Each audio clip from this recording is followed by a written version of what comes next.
Olá, eu sou o jornalista Dylan de la Páscoa, da Agência Safras. Hoje é quinta-feira, dia 20 de julho, e nós estamos iniciando o nosso programa Conversa com o Analista. O assunto de hoje é o mercado de soja e eu converso com o Rafael Silveira, analista de soja de Safras e Mercado. Tudo bem, Rafael? Opa, bom dia, Dylan. Bom dia a todos. Tudo certo, Dylan? Rafael, antes da gente iniciar o nosso bate-papo, eu gostaria de lembrar ao pessoal que está acompanhando esse vídeo que acesse nosso site, safras.com.br, peça uma demonstração da plataforma Safras, a demonstração é gratuita e lá você tem todos os detalhes das notícias, das análises, preços, gráficos apresentados para as principais commodities do agronegócio nacional e também peço que ativem a notificação e se inscrevam no nosso canal do YouTube, o Safras TV, para receber gratuitamente vídeos diários sobre o comportamento do mercado. Rafael, iniciando com o mercado de soja na Bolsa de Mercadorias de Chicago. Recentemente a situação melhorou, né? Exatamente, Dylan. Acho que é importante a gente lembrar como estava o quadro no semestre passado, né? Hoje o nosso cenário ele é completamente diferente do cenário que nós tínhamos há um semestre atrás. Justamente porque acreditávamos que teríamos uma safra recorde nos Estados Unidos, na casa de 122 milhões de toneladas. Isso foi intensificando o viés negativo durante todo o primeiro semestre, principalmente no mês de abril em maio, justamente porque o plantio estava muito acelerado, né? Nós tínhamos condições climáticas aí que pareciam favoráveis ao desenvolvimento da safra, e Chicago acabou encontrando o seu último fundo ali, o último suporte não rompido, justamente no final do mês de maio.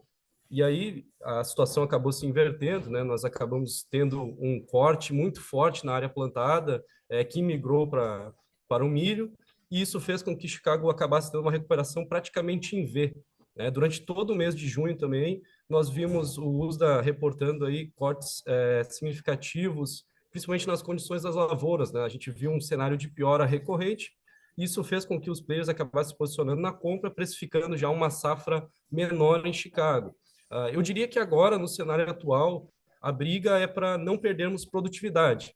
Haja vista que o USDA ele acabou deixando a mesma produtividade ali, 152 bushels por acre, no último relatório, só que nós tivemos um corte interessante de área, né? Um corte foi muito forte, e as condições das lavouras, como eu disse, elas vieram piorando durante todo o mês de junho, e provavelmente, né, é possível que o USDA, no seu próximo relatório, acabe diminuindo a produtividade. Isso pode manter aí o contrato spot entre os 15, acima dos 15, buscando novos topos.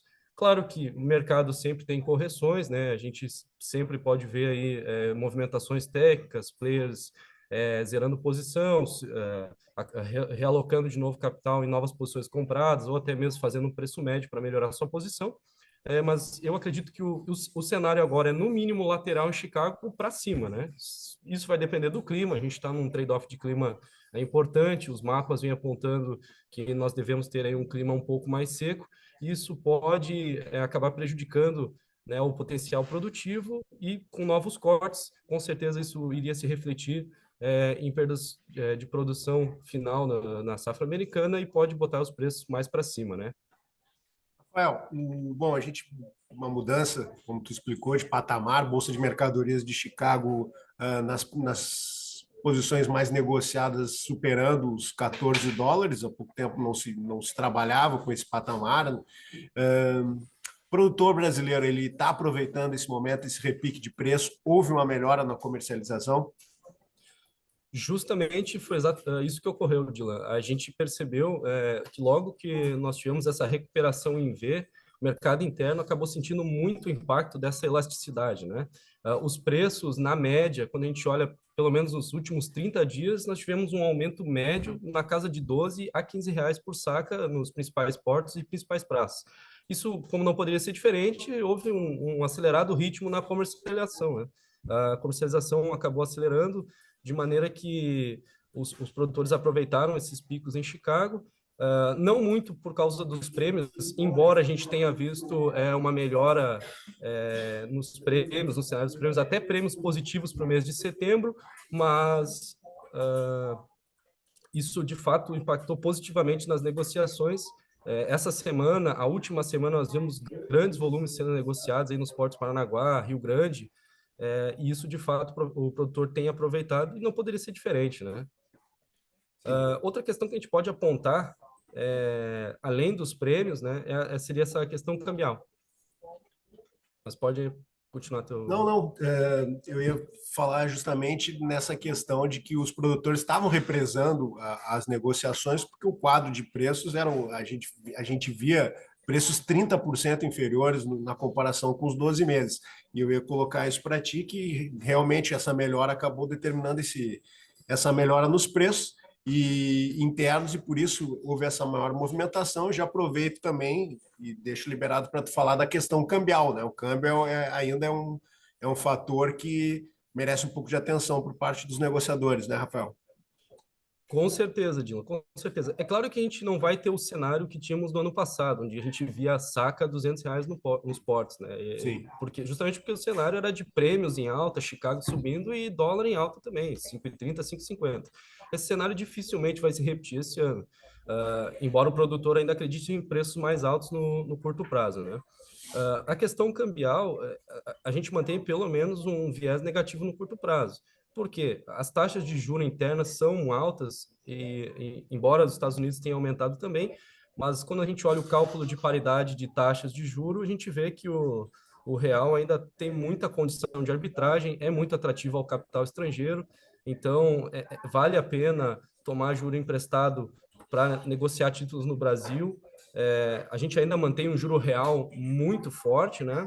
E dificilmente o Banco Central vai cortar a taxa de juros de uma forma contundente, né? Provavelmente, se houver cortes, redução na taxa Selic, vai ser gradual e lenta, né? Vai ser uma forma gradual e lenta, sem impactar muito no curto prazo. Então, eu acredito que qualquer pico de preço em Chicago, o produtor brasileiro deve aproveitar, porque a questão cambial, no curto prazo, ela tem um viés negativo, né? Claro, o mercado sempre pode apresentar surpresas, mas o produtor ele deve estar atento a esses aspectos cambiais aí, que provavelmente o dólar continue caindo aí no curto prazo.